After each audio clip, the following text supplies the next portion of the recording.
Okay, I'm with John J. Jeckovich. It's the second segment of today's reading, which is August 21st, 2024. And we're reading chapter 15. It's the patrol on the Rhine V-Day. And this is when Mr. Jeckovich is back at the Battle of Bulge. They basically bandaged him up after 2 or 3 months in a Paris hospital. And they said if you're able to pull the trigger of the machine gun, and if you're able to walk, you're fit for duty. That's it, yeah. Fit for duty, right? That's it. Okay. So now Mr. Jeckovich is crossing the Rhine with several other soldiers in a little raft, and on the enemy, across the enemy lines, and they're doing reconnaissance missions. So here we go. I'll pick up where I left off. The firing was coming from our right, 100 yards from where I had just positioned one of our guns. Calhoun was caught in its deadly fire, and several rounds hit him, ricocheting off the ground. I was scouting another gun position when I turned. As I hugged the ground, I saw Calhoun take a direct hit to his upper body. I immediately crawled to where he was lying, but he was gone. The 40 millimeter is a huge shell. Yeah. 40 millimeter shell hit him in the upper chest area and made a large hole as it exited his body. I thought of the dream he had had and a premonition he had had of getting shot. I felt terrible about losing Calhoun, as his death reminded me of Fink and how devastated I was then.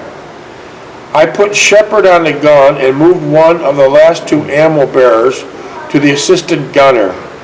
I helped them pull the gun out and locate it to its new position out of line of fire of the anti-aircraft gun. So the 40 millimeter shell is an anti-aircraft gun. Yeah. That's a monster of a shell. And it's a big shell. Pierce armoring? Huh? Pierce armoring? Yeah, oh yeah. So when you're running the heavy machine guns, you didn't sit still. You shoot a couple thousand rounds and you run to another spot? You move, you keep moving. Keep moving. Yeah. Because they can zero in on you. Yeah, they'll spot you as soon as you shoot, they'll spot you. You must have been awfully tired moving. 5 feet of snow, machine gun, 150 pounds, tripod, 75 pounds, lots of ammo, and on top of that, you have to carry these water containers to cool the machine gun. Well, we found we could have quicks all over just to put the water in the machine gun, that's all. Okay. I put Shepard on the gun and moved one of the last 2 ammo barrels to the assistant gunner. I helped them pull the gun out and locate it to its new position out of the line of fire of the anti-aircraft gun. Sniper fire increased, and the 1st and 2nd platoons of the rifle company rushed over a knoll and into town. The remaining 2 platoons, which were pinned down for almost an hour, and finally withdraw to a farmhouse to the rear. We located our gun on a high ridge, but were still fairly protected from the sniper fire, as well as the anti-aircraft fire. We kept a constant tempo of firing at the German gun positions, moving around whenever they were spotted. We finally got into town late that afternoon. Sniper fire from the northern part of the town, and machine gun and mortar fire from the east side of the Dortmund-Ems Canal increased. We were told to seek shelter and wait until the rifle company cleared out the snipers.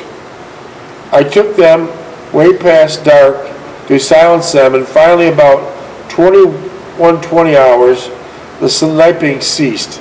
So in every one of those trees, you could probably guess there's a sniper. Yeah. The snipers, the Nazi snipers were short-lived because they're always getting picked off, right? A sniper? Yeah. Yeah. And they're mostly the youngest Nazi soldiers. They shoot twice a move. Yeah. Wow. We located our gun on the highest ridge. Seeking out a house, we prepared to bed down for the night. The house had been cleared of civilians, and the last civilian was an extremely elderly woman in a small attic bedroom. Small attic bedroom? I say what? This old lady's up in a small attic bedroom? Yeah, yeah. What could you tell us about that?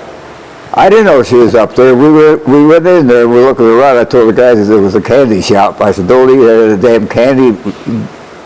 We'll get it out of here right now. And then she dropped something up there. I said, what the hell is that? So I went up, and she's up in the attic. And she's shaking. She's about 90 years old. How was she surviving up there? Yeah. How was she surviving in there? It must have been So cold I as, picked her up and took her down to the medics. must have been cold as hell up there. Oh, yeah. Middle of winter. Cold as hell. Was she dressed up or heavy, or did she have... Well, she had a shawl out, and she had a blanket over her. But she didn't really know what was going on. No. She was scared, though. Oh, she was scared, yeah. She thought I was going to kill her. Yeah, She was German. yeah. So you took her down to the medics. You carried her down to the medics. And how did the medics handle it? Medics took her to the aid station. Okay. They got her a warm then place. they probably took her to the stupid hospital. And found her a warm place to... Recover. Yeah. So you're pretty shocked when you open up that attic door and there she was. Yeah. Wow. That's amazing. I wonder if the Germans knew she was there. The what? I wonder if the German soldiers knew that she was there. No, I don't think so. Wow, that's an interesting story. Okay. Well, she was German. Yeah. I mean, we were occupied they were occupied there by Germans. What was she afraid of? I don't know. Just being by herself, maybe. Let's see. Seeking out a house in town, we prepared to bed down for the night. The house had cleared of civilians, and the last civilian was an extremely elderly woman in a small attic bedroom. I carried her down and placed her in a cart to be wheeled off by her relatives. I lighted a fire in the kitchen fireplace to warm up and dry out our wet clothes. Battalion was sending out a detail with ammo, dry clothes, mostly socks and some K-rations. So when you got dry clothes, what did you do with all these wet clothes? Wet clothes, throw them away. Where would you find them? Where'd you throw them away at? Throw them away. Yeah. Find a dumpster or throw them in the field. And how do they know your sizes? Oh, just grab what you can. And they're always an odd fit. Yeah. I don't think there's any fat guys in there. There are no fat guys in that circle. You have a good sense of humor. How could there be any fat guys? Number one, they just got out of basic training. Number two, they're not eating at all on the front lines. So they had to be all skinny guys. Yeah, K-rations. K-rations. K-ration diet for all. Okay, let's see where I am. I lighted a fire in the kitchen fireplace to warm up and dry out our wet clothes. Battalion was sending out a detail with ammo, dry clothes, mostly socks and some K-rations. They dared not risk a kitchen truck as the conditions in town were too unstable. So Post would be the one that would drive the trucks? Post. Post. Jeep, yeah. Was he still around at this time? Yeah. He's lucky he didn't get picked off. Huh? He's lucky he didn't get shot. In a Jeep? Yeah, no, they sent him someplace he's got to go. He's lucky, because that's a big target, a Jeep. Yeah. Strangely, we're told not to set up our guns in the defensive position, but to get some rest, and the rifle companies will pull the security around the town. So they told you not to set up your machine guns, but the riflemen will stay around the perimeter of the town. Yeah. I wonder why they did that. Well, the riflemen that's their job, security. I know, but they're tired too. Well, I'm sure they get guys, relief guys, some guys who were sleeping, some guys who could go on watch. Would you have rather been a rifleman than a heavy machine gun operator? No, I was at least I was 50 feet away. And riflemen were face to face. Riflemen were right there. Face to face. And you were 50 feet behind the riflemen. Nah, not 50 feet, maybe 25 feet. But I would be further away too, because I would find a spot to hide in, and they are out in the open field. So the riflemen was the first line of defense. Yeah, well, they were a rifle company, EF and G rifle company. They must have had a lot of riflemen during that war. Well, 19-year-olds, they had a lot of casualties, a lot of deaths. Yeah. Yeah, speaking of that, there's 16,400,000 young men and women that participated in World War II. Lots of deaths, lots of casualties.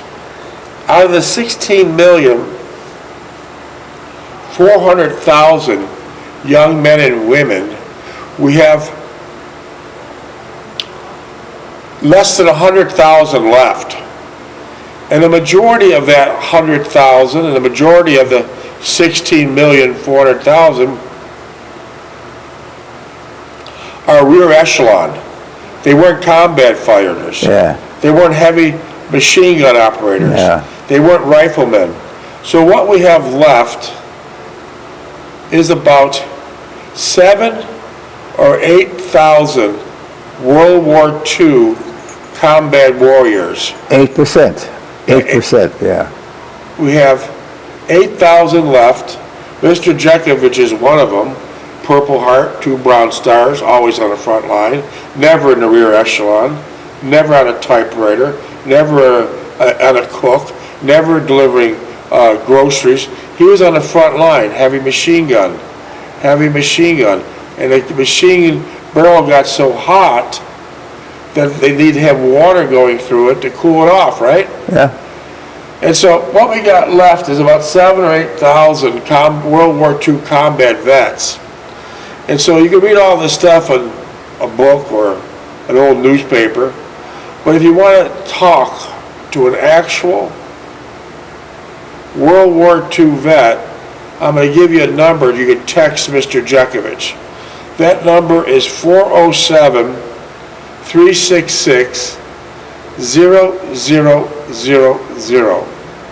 Once again, to text Mr. Jeckovich, the last of the World War II vets, 407-366-0000.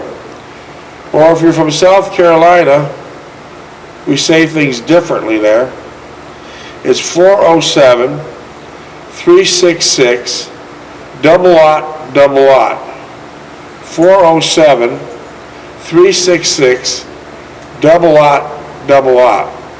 So text any questions that you have to Mr. Jeckovich, and he'll answer all the questions. He won't miss one, and I'll make sure that he gets every text message. So here we go. We're going to continue reading.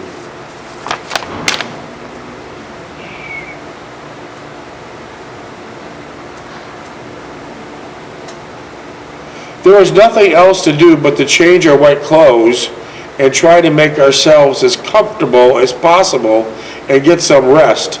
Was it easy to rest? Well, if you're running around all day and out in the cold, and then you sack down someplace. What was your sleeping arrangements looking like? Sleeping arrangements? You put the guards out, ships out, and ships and everything else. But where did you sleep? Where they sleep? Where'd you sleep? What kind of conditions? Probably on the floor or a straw. We used to try to get a bar with straw in it. Straw was the Or best. hay, yeah. Yeah. That's interesting. Did you sleep in a sleeping bag? No. Why not? Well, in a sleeping bag, you're zipped up and you're done. You can't move fast. Yeah. Wow. Did many of the Army guys sleep in sleeping bags? No. I never caught anybody sleeping in a sleeping bag. No. I tell them, get the damn bag off, throw it out. Yeah. So what would you do? Like open a sleeping bag, zip it open, and just lay it on top of you for Blanket. for a blanket? Or put it on a wet ground first and then sleep on top of that. Did you sleep on the snow often? Sleep on the snow? Yeah. No, you sleep on the snow, you get frozen to death. So when you're in a trench hole, trying to, or when you're in a foxhole or a trench, trying to sleep, how did you sleep? Yeah, that's where you get frostbite. That's where I got this foot. Did a lot of the World War II vets get frostbite? Like that, sure. So where would you sleep? If you're in a trench, or if you're in a foxhole, how the hell would you sleep? It's all snow. You try not to sleep in a foxhole because you in the cold weather, that was a bitter cold winter. Yeah. You sleep in a foxhole, you go to bed and you freeze to death. You would freeze to death. Did many soldiers freeze to death? They knew enough to get the hell up. But they were looking for a house, and I said, you can stay away from the damn houses, I'm telling you. Don't. And that's telling them the worst thing to do. Why? Leave them outside, they're freezing. Why was the worst thing to do is find a house? A house, they were at a house. Oh, yeah, yeah. So you mostly slept outside. Yeah.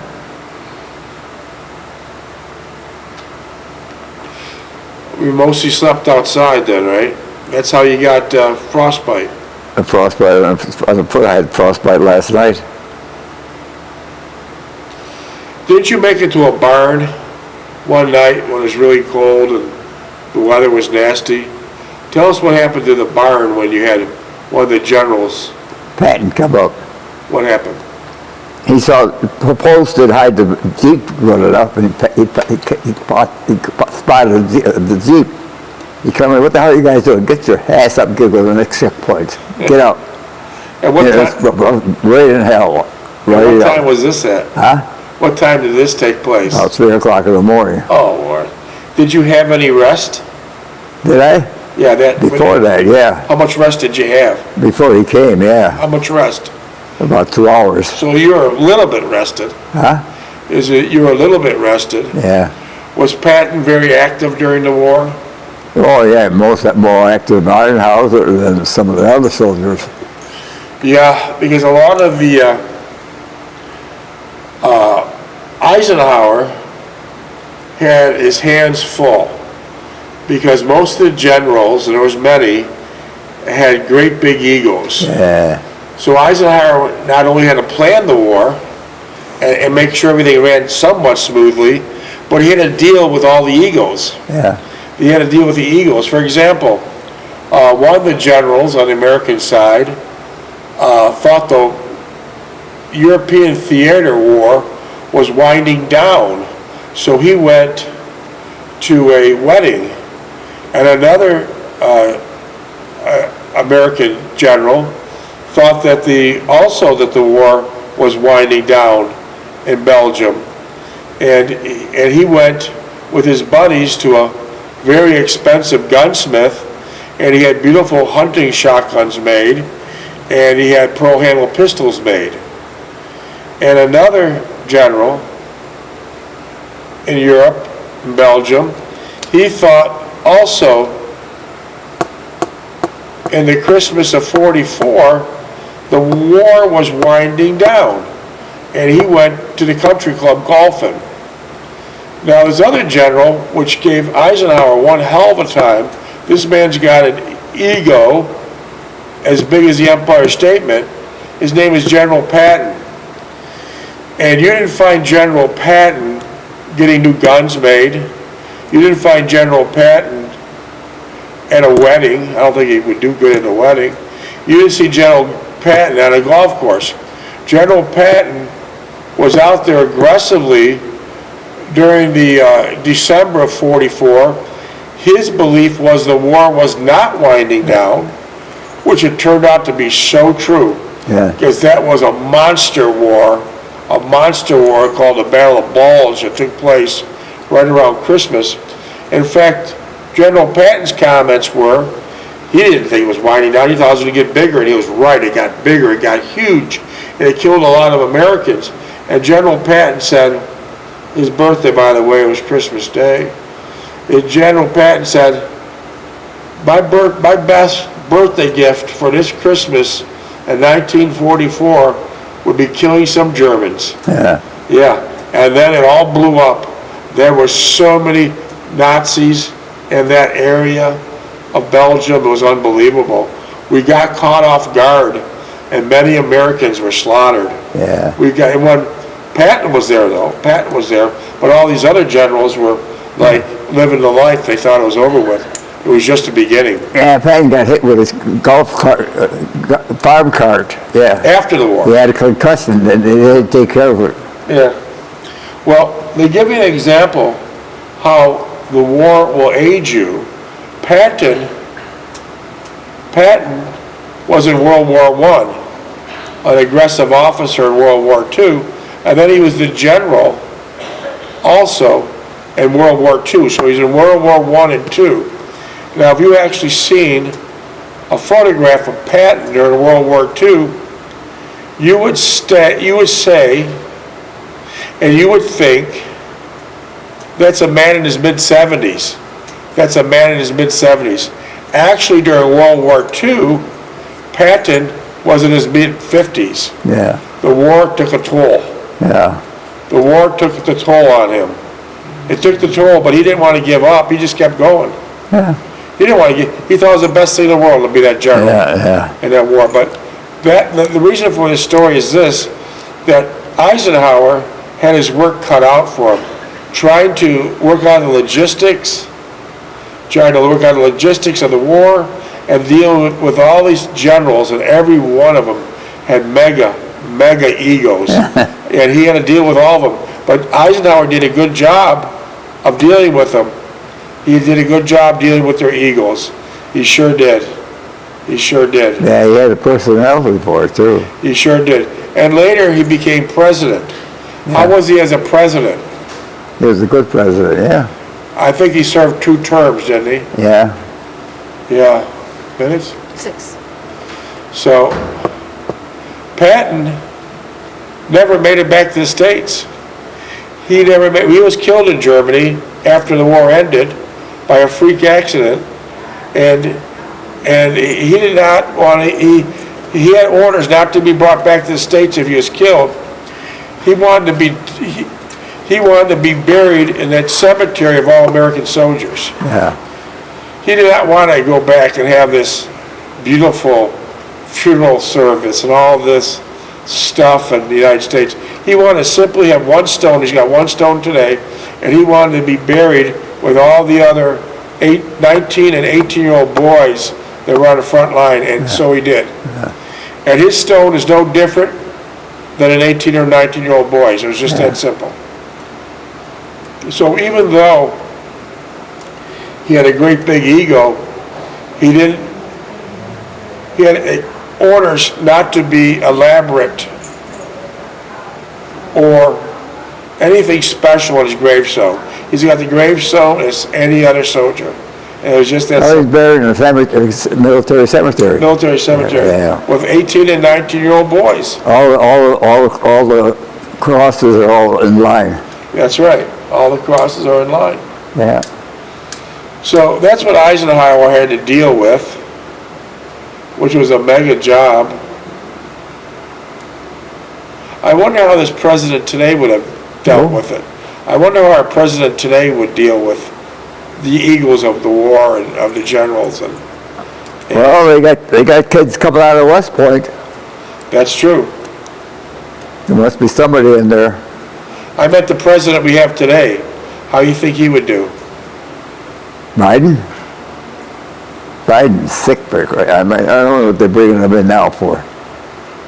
He would be no Eisenhower. Yeah.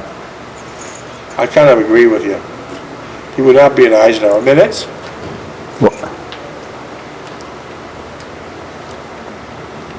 Okay, 4 minutes? What time's that haircut tomorrow? I'll tell him, 10 o'clock. 10. Yeah, about 10 o'clock, she's gonna come and get you. She's gonna come and get you. It's not written in stone the exact time. but What time? It's around 10, 11, something like that. But she's gonna come and get you, and she's gonna take you to the barber shop and do your hair and do all your nails. It'll be nice. Yeah, but she's just around the corner from Yeah, where but she'll do your hair and nails, But yeah. I gotta have somebody pushing me, yeah. She's gonna do it. All right. She already came 10 here, o'clock, huh? yeah, she already came here and resolved it all. So everything will be, and so you'll be looking very nice tomorrow. Yeah, get these stupid nails cut, yeah. Yeah, nails and a haircut, Yeah, little shave. and your new clothes. How's that new razor working? Huh? How's that new razor working? That razor works good on my face. I do it every third day. No kidding. Yeah. You do it all? What I need is a small paintbrush. It gets clogged up in there, and I can knock it up. But if I'll bring one. I'll give it a paintbrush. I can switch it Yeah, I'll out. bring one. Really fine. No, about an inch. I'll get you Because one. when I open that up, it's all full of hair. I'll get you one. I showed you, I opened up the other day and I tap it, and once I tap it, everything comes out. But I'll get you a fine Yeah, paintbrush. but I can't get everything out. No. I'll get you, it sure beats putting shaving cream on, doesn't it? Huh? It sure beats putting shaving cream on. Do I? The electric razor is a lot better than using shaving cream, correct? I use what I use. I use that cream, that lotion cream. Yeah. Green, Yeah. Menins. No, that smells too much. You don't like the smell? Well, no. Okay. Minutes? 2. So what would you tell any young man going to basic training now? In the Army, Yeah. keep your eyes open, your mouth shut. Is that what they told you? Huh?